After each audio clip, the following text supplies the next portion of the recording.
Salut à tous. Aujourd'hui, je vais discuter de la rencontre du président capitaine IB hier avec la jeunesse, les Wayéens comme on les appelle.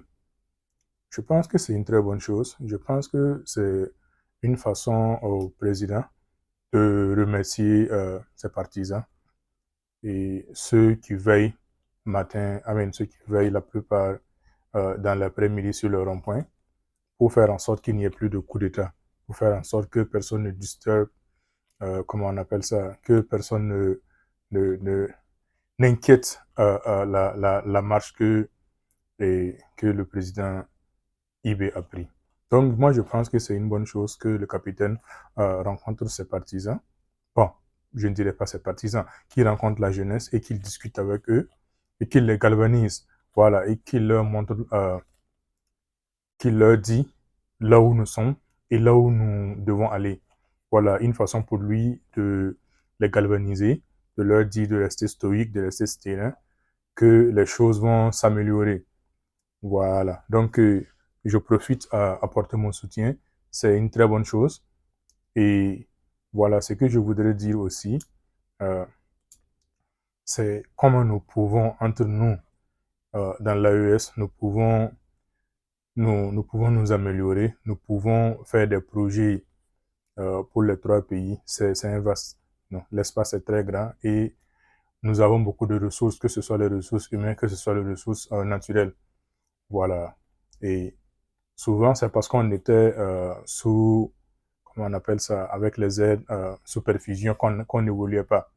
Voilà, maintenant que nous sommes face à notre destin, très souvent, c'est dans la douleur que tu te découvres, dans la douleur que tu découvres que tu as des forces internes à toi.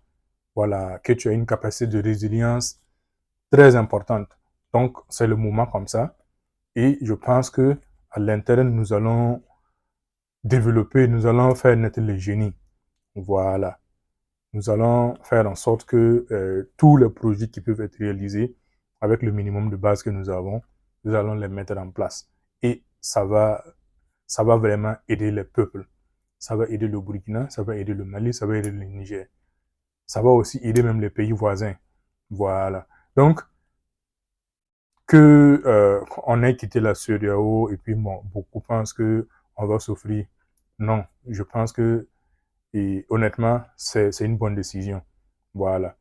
Et c'est peut-être l'occasion pour les dirigeants de la CEDEAO aussi de faire une rétrospective, regarder dans le miroir, qu'est-ce qui ne va pas.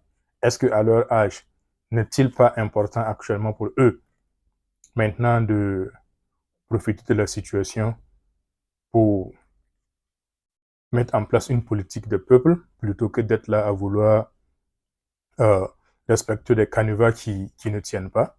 On parle chaque fois de démocratie et c'est quoi? Ce sont les élections, eux, qui les intéressent. Combien de Burkinabés sont morts? Combien de Maliens? Combien de Nigériens sont morts? Qu'est-ce qu'ils ont dit? Qu'est-ce qu'ils ont apporté? Bref, on ne va pas repartir et puis parler de tout ça. Donc, ce qu'on va dire, euh, chers membres de la CEDEAO, nous n'avons rien contre vous. Voilà. Tant que vous allez commencer maintenant à faire une bonne politique qui va arranger les populations de l'espace, nous sommes avec vous. Et c'est aussi une porte ouverte à vous. Venez nous rejoindre dans l'AES. Voilà. Et on va former un truc de nous-mêmes.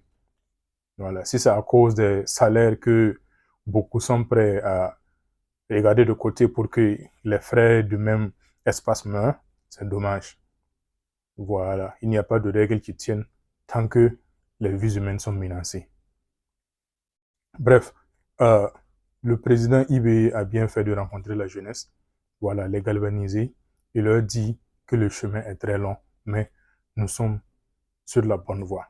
Voilà, nous sommes sur la bonne voie et ensemble, on va trouver les solutions ensemble. Voilà. À ceux qui doutent toujours, euh, ne doutez pas,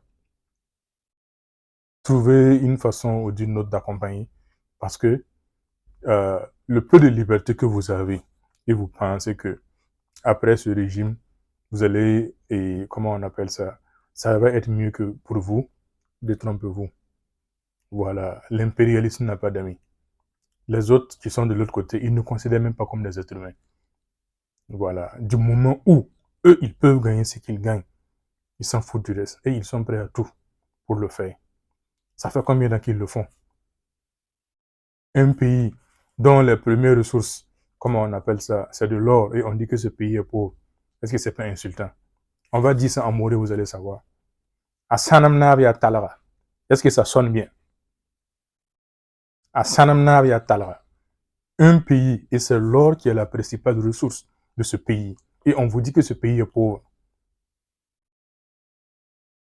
Bref, bon courage au capitaine Ibé, bon courage à tout le gouvernement et à tous ces jeunes qui, de près ou de loin, soutiennent la transition, qui font la veille citoyenne. Nous, là où nous sommes, nous faisons ce que nous pouvons, nous vous soutenons, nous menons aussi notre combat, parce que le combat est multidimensionnel. Voilà. Bon courage et que les mains de nos ancêtres nous guident. Voilà. Que l'esprit de Thomas Sankara accompagne le capitaine et que, voilà, qu'il nous montre les voies comment on appelle ça, les voies de la réussite. Voilà. C'est l'histoire qui est en train de s'écrire. Donc, que chacun fasse en sorte d'être du bon côté de l'histoire. Voilà. Que chacun fasse en sorte d'être du bon côté de l'histoire. N'attendons pas seulement de vouloir lire l'histoire à travers les livres. Voilà. Nous pouvons contribuer en ce moment à améliorer l'histoire, à l'écrire à notre façon. Voilà. Dieu nous donne l'opportunité de réécrire nous-mêmes notre histoire. Qu'on la fasse et qu'on se trompe peut-être. Mais n'ayons pas peur. Dans la douleur, on apprend aussi. Voilà, c'est pas seulement le mal qu'on ressent, mais on apprend aussi dans la douleur. Et la lutte que nous ferons, c'est pour nous et c'est plus pour nos enfants. Voilà. Donc, bon courage à tout le monde et la patrie ou la mort, nous vaincrons. Merci.